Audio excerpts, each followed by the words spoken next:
Bon, j'ai pas eu le sang et 3 enseignements, mais c'est pas grave, ça change rien. Mon premier enseignement, c'est une qualification sans briller, parce que même si l'OM jouera ses 16e de finale de Coupe de France, avec une victoire 2-0 au début de Beneteau, 54e, et Dieng, 91e, Lirola était à la passe, il faudrait le souligner. Après le premier but, l'OM a surtout essayé de conserver le ballon. Les entrées de Thauvin, de Cuisance n'ont pas apporté grand-chose. Globalement, c'est même Auxerre qui a dominé ce match. Puis c'est un Auxerre bis, avec quand même beaucoup des meilleurs joueurs qui étaient sur le banc. Même si l'OM a aussi eu des occasions en première mi-temps, notamment la tête de Balerdi qui est sauvée sur sa ligne, l'ensemble reste quand même poussif. Mais voilà, on va essayer de positiver parce que cette victoire et cette qualification, ça va faire du bien au moral des troupes de Largué, et ça, c'est quand même important. Deuxième enseignement, c'est place aux remplaçants et aux jeunes. Parce que si Auxerre proposait une équipe bis, l'OM aussi. Raoui, Balerdi, Pelé et Luis Enrique ont goûté à une titularisation, ce qui n'est pas souvent. Raoui a plutôt été à l'aise au milieu de terrain pendant une grosse mi-temps. Pelé a été décisif à plusieurs reprises.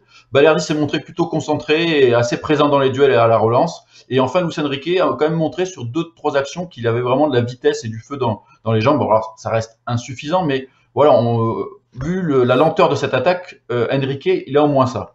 À noter aussi l'entrée du jeune Rokia, que l'on n'avait pas revu depuis cette dernier face à la Saint-Etienne, et aussi les premières minutes du jeune attaquant sénégalais Amadou Dieng, je vais y arriver, qui a même eu droit à 15 minutes de jeu et qui a surtout marqué le but du break à la 91e, tout en vitesse, ça aussi. Hein. On n'a pas de vitesse. Largué, qui est quand même le directeur du centre de formation, est allé chercher le jeune Dieng qui a été recruté au Sénégal il n'y a pas très longtemps. Donc voilà, place aux jeunes, et ça, c'est intéressant. Et enfin, troisième enseignement, un Camara capitaine et en défense. Et oui, c'était une des innovations du soir.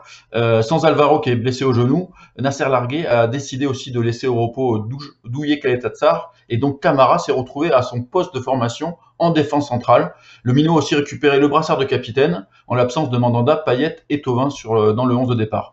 Et malgré une alerte en première mi-temps avec un choc genou contre genou, Camara a tenu sa place et il a surtout été tranchant dans ses interventions. C'était vraiment un capitaine avec de l'allure, et ça aussi, c'est un point positif. Donc, j'essaye de positiver, et voilà, 3 points plutôt positifs.